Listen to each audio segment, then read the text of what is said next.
The silver halls of the Galactic Council building buzzed with hushed conversations as Jack Miller walked through the corridor. His black uniform with the Blue Earth insignia stood out among the colorful robes and strange outfits of other species. Jack was nervous. Today's meeting was different. Today would change everything.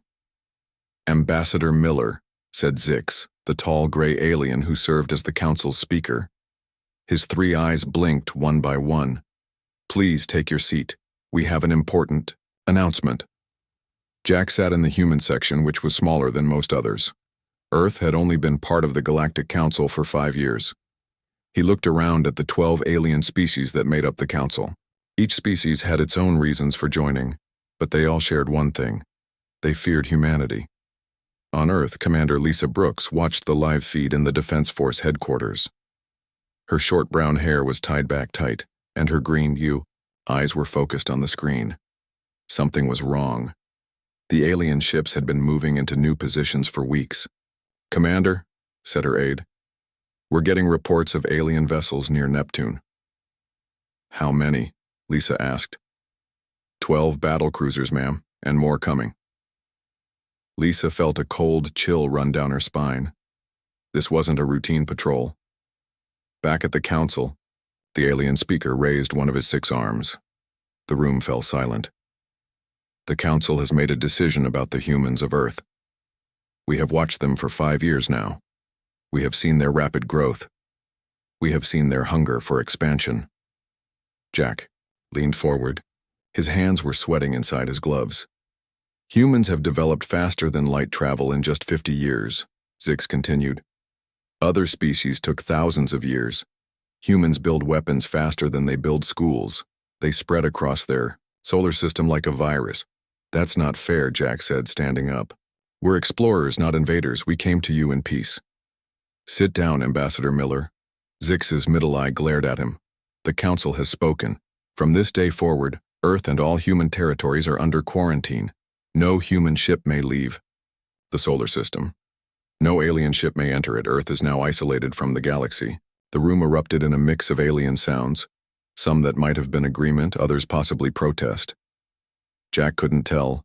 His ears were ringing. Quarantine? Isolation? This was war by another name.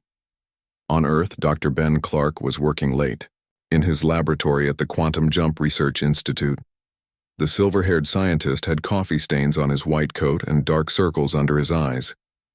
His computer screen showed complex equations that few people could understand. "Dr. Clark?" His assistant, Amy Taylor, knocked on the door. "You need to see this news report." Ben turned up the volume on the video feed. The council's announcement was being broadcast across Earth. Quarantine, blockade, isolation. "Amy," Ben said quietly, "call everyone. Every scientist, every engineer. Tell them to clear their schedules. We're going to need to work faster than we've ever worked before." Amy nodded. As director of Earth's intelligence agency, she had already been preparing for this possibility. "I'll also contact our off-world colonies. Mars and Europa need to know. They'll cut off our supply lines," Ben said, running a hand through his gray hair. "No more trade with alien worlds. No more technology exchange. We're on our own." "We've been on our own before," Amy replied. "We survived." Jack Miller's ship docked at the Earth space station. He was met by military guards and immediately escorted to a secure room where the emergency council was gathering. President Sarah Johnson stood at the head of the table, her face grim. "Ambassador Miller," she said, "tell us everything." "They're afraid of us," Jack said simply. "Our technology, our growth rate, our military expansion. They think we're dangerous." "Are we?" asked General Tom Wright, the head of Earth's military forces. "They think so," Jack replied. "And now they're treating us like a quarantine zone, like we're a disease that might spread." Back in space, Lisa Brooks was organizing the defense of Earth's outer colonies. Her command ship, the Earth's Hope, was the newest and largest vessel in the human fleet. "Commander." Her communications officer called out, "We're getting blocked signals from beyond the blockade. Someone's trying to reach us. Can you decode it?" "Working on it. Got it. It's from the Calyx species. They're saying they don't support the quarantine." Lisa allowed herself a small smile. Not everyone was against humanity. But 3 alien friends wouldn't be enough against 9 hostile species. In his underground bunker, Ben Clark gathered his team. Charts and blueprints covered every wall. In the center was Earth's biggest secret project, the Quantum Fold Drive. The Council doesn't know about this, Ben told his team, and we need to keep it that way. This technology could change everything. Dr. Clark, asked one of the younger scientists, if we can fold space-time, why can't we just escape the blockade? Ben smiled sadly, because right now it's just theory. We need to make it reality, and we need to do it without anyone knowing. Above Earth's atmosphere, alien ships began arriving, massive vessels that dwarfed anything humans had built. They took positions around the solar system's edge, creating an invisible wall. No one could enter. No one could leave. Amy Taylor watched the ships arrive through powerful telescopes. She counted them, noted their positions, recorded their weapons. As intelligence director, information was her weapon, and she planned to use it. Ma'am, her assistant said, we're receiving surrender demands from the Council. They want us to disarm our military and accept Council oversight. Amy's laugh was sharp and bitter. Tell them we'll consider it, and start preparing our hidden communication networks. If they want to isolate us, we'll show them how humans communicate in secret. The first day of isolation ended with Earth's sun setting on a changed world. Billions of humans looked up at the stars, wondering if they would ever again travel between them. They didn't know that in secret laboratories and hidden bases, their brightest minds were already working on solutions. Jack Miller sat in his dark office, holding a glass of whiskey. Through his window, he could see the alien blockade ships as bright dots against the black sky. They think isolation will stop us, he said to no one. They're about to learn what humans do when they're cornered. Outside, the city lights of New Geneva twinkled like earthbound stars. Life went on. People went to work, children went to school, couples fell in love. But everything had changed. Earth was alone now. And alone, humans were at their most dangerous. 2 years had passed since the blockade began. Captain Ryan Walsh guided his modified freighter through the asteroid belt, his hands steady on the controls. The Freedom's Edge was one of Earth's newest ghost ships, painted black with special coating that made it nearly invisible to alien scanners. Contact ahead, said his co-pilot, Mike Turner. 2 alien scouts at bearing 317. Ryan nodded. The alien ships were patrolling the outer belt, looking for human vessels trying to break the quarantine. Kill all power except life. Support. We're playing Dead Rock. The ship went silent, floating like another piece of space debris. Ryan watched the alien vessels pass less than a mile away, their blue scanning beams sweeping past without detecting them. On Mars, Dr. Megan Ford worked in a hidden laboratory built deep beneath Olympus Mons.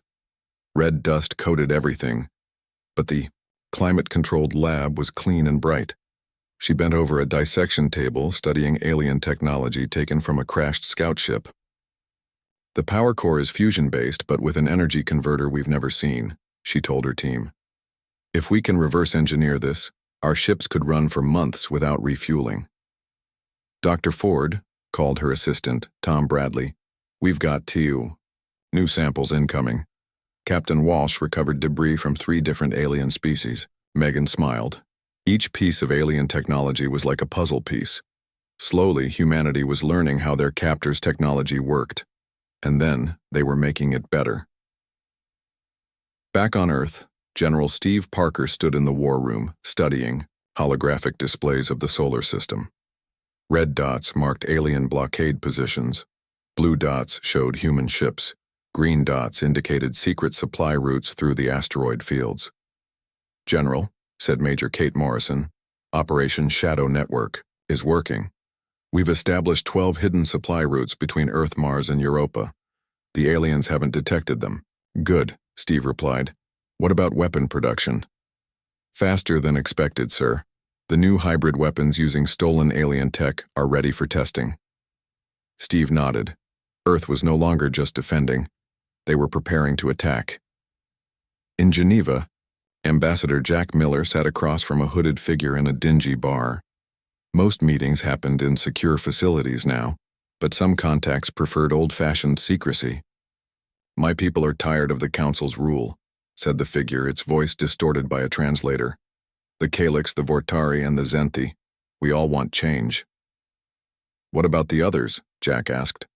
"The remaining 9 species benefit from the current system. They control trade, technology, territory. They fear that if humans join the Council as equals, things will change too fast." Jack sipped his drink, thinking. 3 allies. Not enough to break the blockade, but enough to start, causing problems for the Council from within. Meanwhile, Dr. Ben Clark had made a breakthrough. His underground facility hummed with energy as massive machines tested the limits of physics. The old scientist stood before a control panel, watching numbers scroll across screens. "First test successful," announced his chief engineer, Peter Kim. "We folded space by 30 meters. It wasn't much, barely the length of a classroom, but it was a start. Quantum fold technology would let ships move through space without traditional faster-than-light drives. The aliens wouldn't see them coming."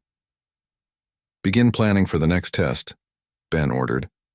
"This time we try for 100 meters. Above Europa, hidden inside a converted ice mining station, humans were building something special. The station's commander, Colonel Jim Davis, watched as workers assembled the first prototype stealth fighter. "The Wraith series will be our answer to their patrol ships," he told visiting engineer Linda Ross. "Small, fast, invisible to their sensors, and armed with our new hybrid weapons." "How many can we build?" Linda asked. "With current resources? Maybe 20 a month. We need more metals, more workers. I'll coordinate with the Shadow Network." "What about pilots?" Jim smiled grimly. "That's the easy part. We have more volunteers than we can train." On Ceres, the asteroid base had become humanity's secret shipyard. Here, away from prying alien eyes, humans built vessels that the galaxy had never seen before. Traditional spaceships mixed with stolen alien technology and human innovation. Admiral Kate Morrison had been promoted quickly. She now oversaw all secret ship construction across the outer colonies. "The first battle cruiser will be ready in 6 months, she told the Joint Command in her daily report. "We're calling it the Ghost Fleet Project." "What makes these ships special?" asked General Parker from Earth. "Everything," Kate replied. "They'll have the alien power cores that Dr. Ford's team reverse engineered. They'll have our quantum fold drives when Dr. Clark finishes them, and they'll be controlled by AI systems that make their computers look like toys." This last point was humanity's secret advantage. While most alien species feared artificial intelligence, humans had embraced it. Earth's AIs were not just tools, they were partners in the fight for survival. Back on the Freedom's edge, Ryan Walsh received an encrypted message. "New mission parameters are coming in," he told his crew. "Looks like we're going deeper into alien territory." His communications officer, Sarah Lopez, decoded the message. "We're to make contact with a resistance cell on Titan. Apparently, some humans have been living there under alien noses for months."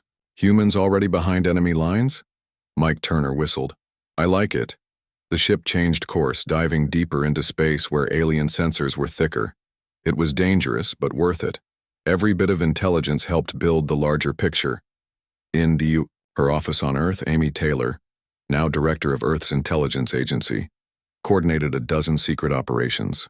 Maps covered her walls, connected by colored strings showing supply routes, spy networks, and resistance cells. "Ma'am," her deputy director, Chris Wong, knocked on the door. "We've intercepted Council communications. They're starting to suspect something." "Of course they are. We're not sitting quietly like they wanted. There's more. They're planning inspections of human colonies, looking for signs of military buildup." Amy smiled. That was why they had been building duplicate facilities, clean ones to show the inspectors, and hidden ones for real work. "Let them look.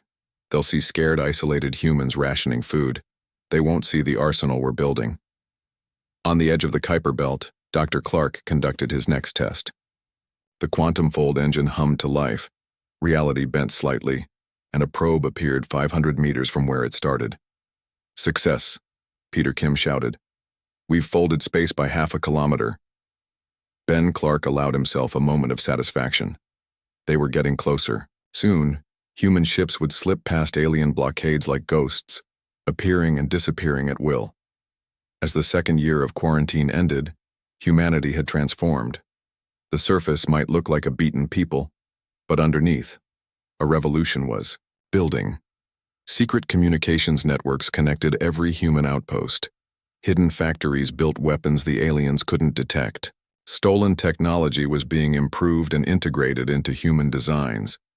Jack Miller met again with his alien contacts. This time, they had better information. The Council is worried. Your humans are too quiet. They expected riots, surrender demands. Instead, you're waiting. Humans are good at adapting, Jack replied. We learn to survive in every environment on Earth. Space isolation is just another environment. What the aliens didn't understand was that humans were not just adapting. They were planning. And when humans plan in secret, when they prepare in shadows, they become something the galaxy has never seen before. In orbit around Saturn, the Ghost Fleet grew. In asteroid bases, new weapons were tested. In secret laboratories, breakthrough followed breakthrough. Earth was becoming something different, something dangerous. The galaxy thought they had caged humanity. They were about to learn that caged predators only get more dangerous as they plan their escape. The moment came without warning. Dr. Ben Clark watched his instruments as reality itself seemed to bend around the test chamber. Numbers flew across screens faster than his team could read them. Then, silence. Did it work? Asked Peter Kim, his chief engineer. Ben smiled, something he hadn't done in months. Oh, it worked. We didn't just fold space, we broke it and put it back together. That probe just traveled to Mars and back in less than a second. Across the solar system, Admiral Kate Morrison received the encrypted message she had been waiting for. All Ghost Fleet ships, this is command. The final piece is ready. Begin Phase 1 immediately. Ghost Fleet commanded 30 modified warships hidden throughout the asteroid belt. Each ship was loaded with humanity's best weapons and most advanced technology. More importantly, each ship now carried a dimensional fold drive. Sir, called Captain Paul Rogers, leader of Wraith Squadron, we're detecting movement in the alien patrol patterns. They're regrouping near Jupiter. Kate studied the displays. They've noticed our preparations. Order all ships to accelerate launch schedule. We go in 12 hours instead of tomorrow. On the far side of the system, Captain Ryan, Walsh had made an incredible discovery. His ship, the Freedom's Edge, drifted near the edge of known space where strange signals had been detected. There's something out here, reported Sarah Lopez, his communications officer. The signals aren't alien. They're older, much older. Through the view screen, they saw them. Ships unlike anything human or alien. Massive structures that seemed to exist partially outside normal space.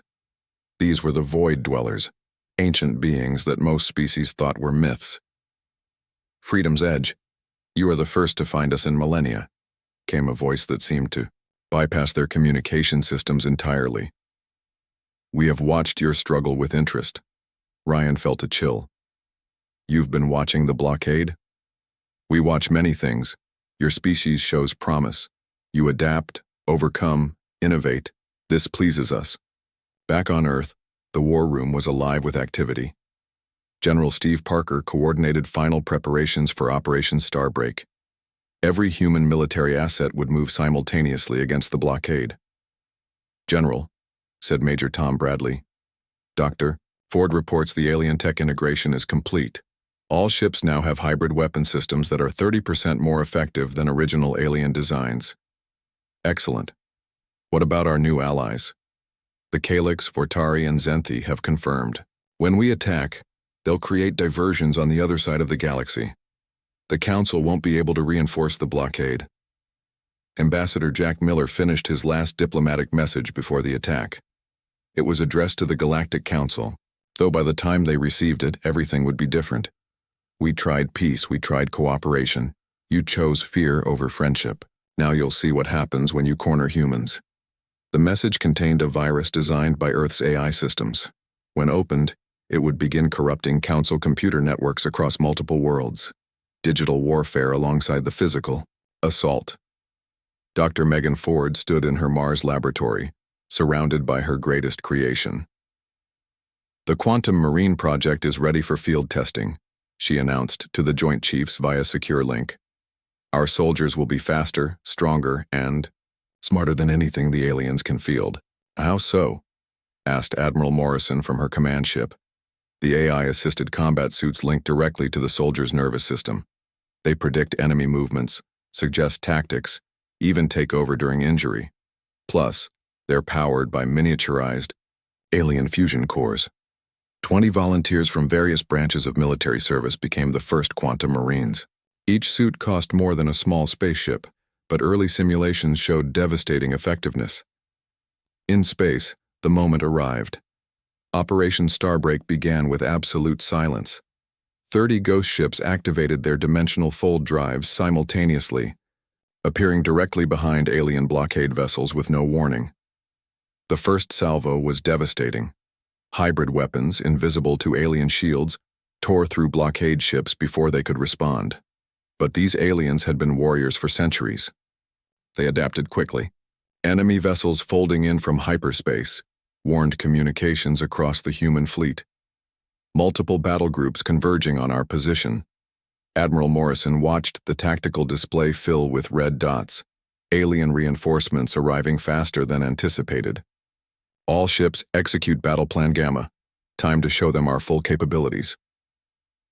The ghost ships revealed their secondary surprise.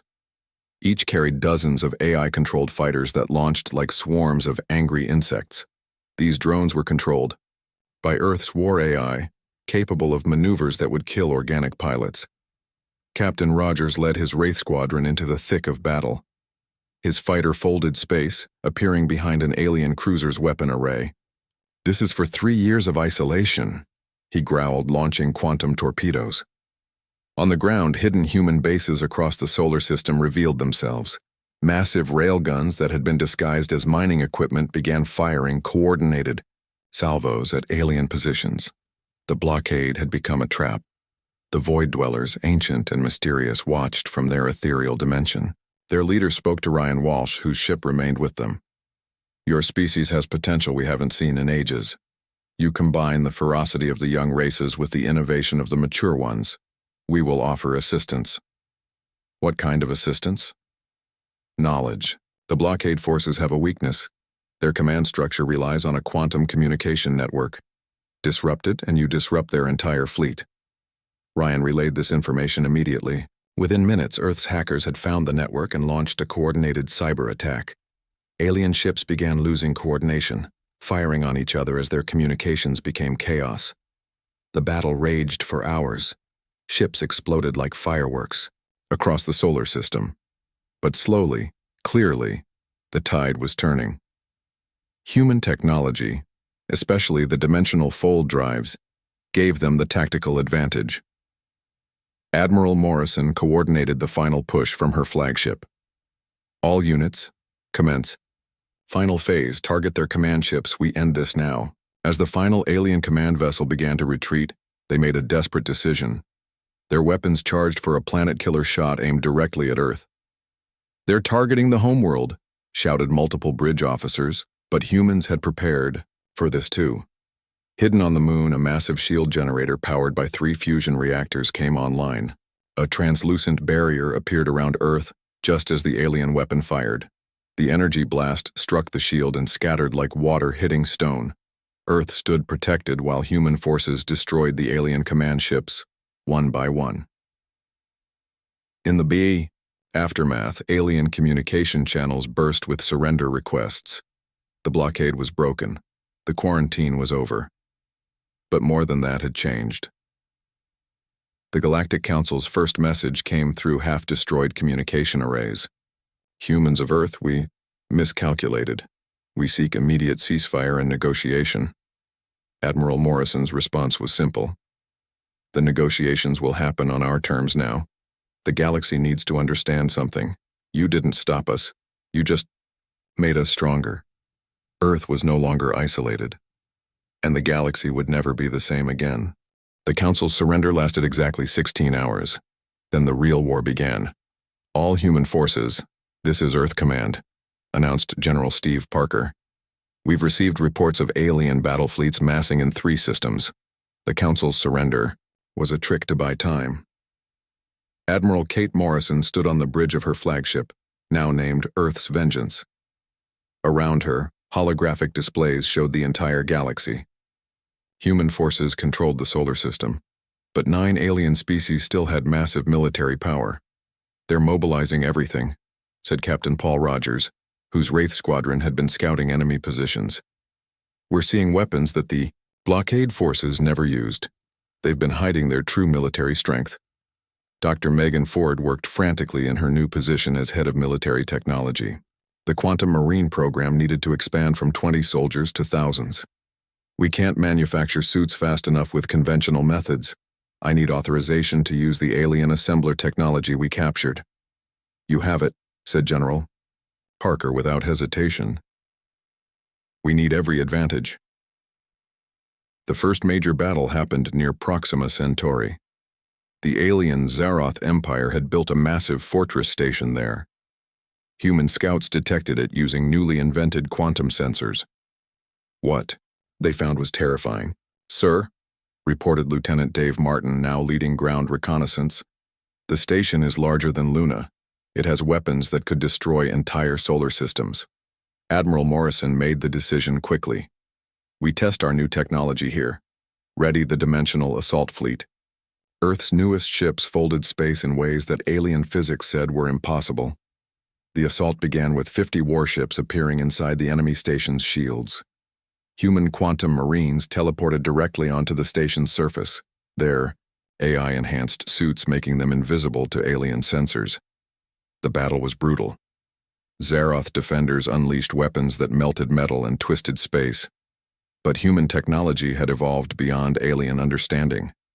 Quantum marines could phase through walls, their suits controlled by AI that calculated battle tactics thousands of times per second. "This is Marine Unit 7, called Sergeant Ellen Price over the command channel. "We've reached the core. These aliens have some kind of hibernation chamber. There are millions of them in suspended sleep."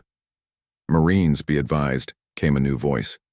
It was Dr. Ellen Price, the diplomat who had helped form their alien alliances. "We've just learned something important from our Void Dweller contacts. That station isn't just military. It's a population center. The Zaroth store their civilians in hibernation during conflicts." The discovery changed everything. Admiral Morrison ordered all forces to cease fire. Within hours, they had captured the station intact, awakening confused Zaroth civilians who hadn't seen their homeworld in centuries. "Interrogations reveal something disturbing," reported Amy Taylor, Director of Intelligence. "The 9 Council species have been controlled by something else. An ancient alien race called the Eternals. They've been manipulating galactic politics for millennia." "Where are they?" demanded General Parker. "That's the problem. They exist in a different dimension. They can influence our reality, but we can't reach them. Until now." Dr. Ben Clark had been developing something even beyond the dimensional fold drive. "With the Void Dwellers' help, we've created the trans-dimensional gateway. We can actually travel to their realm." "Is it safe?" asked Jack Miller, who had been appointed humanity's lead negotiator. Ben's smile was grim. "Probably not, but it's the only way to end this war permanently." The trans-dimensional expedition launched from a secret base built in the Oort cloud. Commander Dave Martin led a team of quantum marines through a swirling portal that hurt to look at. Reality bent and twisted around them. They emerged in a realm where physics worked differently. Structures floated in empty space, defying gravity. The Eternals were waiting. "You should not have come here, young ones," boomed a voice that seemed to come from everywhere at once. "We came to end this war," Dave replied, his suit's AI keeping him stable in the strange environment. "Why did you manipulate the galaxy into attacking us?" "Because you grow too fast. Your technology advances too quickly. You will upset the balance we have maintained for eons." The quantum marines discovered the truth. The Eternals fed on the Isaiah, energy produced by conflict. They had been farming wars across the galaxy for millions of years. Humanity's rapid growth threatened to bring peace, which would starve them. Your choice is simple, Dave told them. Stop manipulating our reality, or we'll find a way to cut you off permanently. You cannot. We are eternal. That's when the Marines revealed their secret weapon. Human engineers had converted captured alien technology into dimensional anchors. These devices, once activated, would sever the connection between dimensions.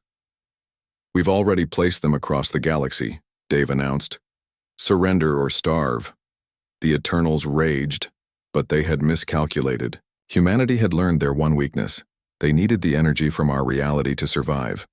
Cut off, they would fade away. Back in normal space, the war changed dramatically. With the Eternals gone, the 9 alien species began to awaken from their manipulation. Many chose to surrender immediately. Others, driven by centuries of mistrust, fought on. The final battle took place near the galactic core. Remaining hostile forces gathered around an ancient weapon platform built by the Eternals. If activated, it would cause stars to go supernova across the galaxy. All human forces, all allied forces, announced Admiral Morrison. This is our final push. We end this now. The battle was unlike anything the galaxy had seen. Ships folded, space in complex patterns creating overlapping fields of fire. Human AI systems coordinated attacks from thousands of vessels while quantum marines boarded enemy flagships. Captain Ryan Walsh, promoted to admiral, led a suicide mission into the weapon platform's core. If we can't shut it down remotely, we'll do it manually. His team of volunteers, all wearing experimental armor that could survive in the quantum realm, penetrated the ancient structure. Inside, they found technology beyond anything seen before. Earth Command, we've found the control center. But there's a problem. The weapon requires a living consciousness to deactivate. Someone has to stay behind. Admiral Walsh knew what he had to do. Get your teams out, that's an order. Sir, we're not leaving you. You have to. Tell them it was an honor. The explosion that followed lit up space for light years. The ancient weapon died, and with it, the last hope of the hostile forces. In the aftermath, as surrender messages poured in from across the galaxy, humanity surveyed what they had accomplished. They had gone from quarantined species to galactic liberators, but the cost had been high. Thousands had died, entire colonies had been destroyed, and heroes like Admiral Walsh had made the ultimate sacrifice. We won, said General Parker. But his voice held no triumph. Now comes the hard part, building something better. The Galactic War was over. The real challenge was just beginning. The grand hall that once housed the Galactic Council had been transformed. Instead of tiered seats separated by species, the new United Galactic Federation met around a massive circular table. Representatives from 23 species, including humans, sat as equals. President Jack Miller, formerly Ambassador Miller, stood at the center. Today marks the first day of a new era. The old council ruled through fear and manipulation. We will govern through cooperation and shared purpose. The EI building itself was a symbol. Located on Earth in the city of New Geneva, it represented how humanity had moved from the edge of galactic society to its center. But this central position came with responsibility. General Parker, Jack called, please present the military restructuring plan. Steve Parker, still wearing his Earth uniform out of habit, activated a holographic display. The old system had massive standing armies always ready for war. We're proposing something different. Each species maintains defensive forces, but we create a joint galactic guard for peacekeeping. And this guard will be headquartered where? Asked the Zeroth representative, whose species had been among the last to surrender. Initially on Earth, but we plan to rotate headquarters every 5 years among member worlds. Every species will have equal command opportunities. Admiral Lisa Brooks, now Supreme Commander of Earth's forces, added, we're also sharing our technology, freely. Dimensional fold drives, AI systems, hybrid weapons, everything that helped us win will be available to all Federation members. This announcement caused stirs around the table. The old system had been built on technology hoarding. Different species had guarded their advances jealously. "Why would you share such advantages?" asked the Vortari delegate. Dr. Ellen Price, now Earth's chief science officer, answered. "Because advancement benefits everyone. The Eternals exploited our divisions. Unity prevents future manipulation." In the Federation's research sector, Dr. Ben Clark worked with scientists from all member species. His hair, now completely white, marked years of dedication, but his eyes still sparkled with curiosity. "Dr. Clark," said his Helix research partner, Zix, different from the former council speaker, "your species' AI technology fascinates us. We've never seen such sophisticated neural networks." "That's because you viewed AI as tools," Ben replied. "We partner with them. Watch this." He activated a console. "Central AI, please introduce yourself to our guests." "Greetings," came a warm voice. "I am Central, created by humanity but now serving all Federation species. I'm not just a program. I'm more like a digital person who helps coordinate our shared projects." The alien scientists were amazed. Most species had abandoned AI development, fearing it might become uncontrollable. Humans had gone the opposite direction, creating true partnerships. On the Outer Rim, former Wraith Squadron Commander Paul Rogers supervised the construction of the first Federation colony ship. These weren't just human vessels. They were designed by all species working together. Commander, called Chief Engineer Linda Ross, the Zenthi Bioscience Division has finished the environmental systems. They're unlike anything we've built before. Good. This ship represents our new philosophy.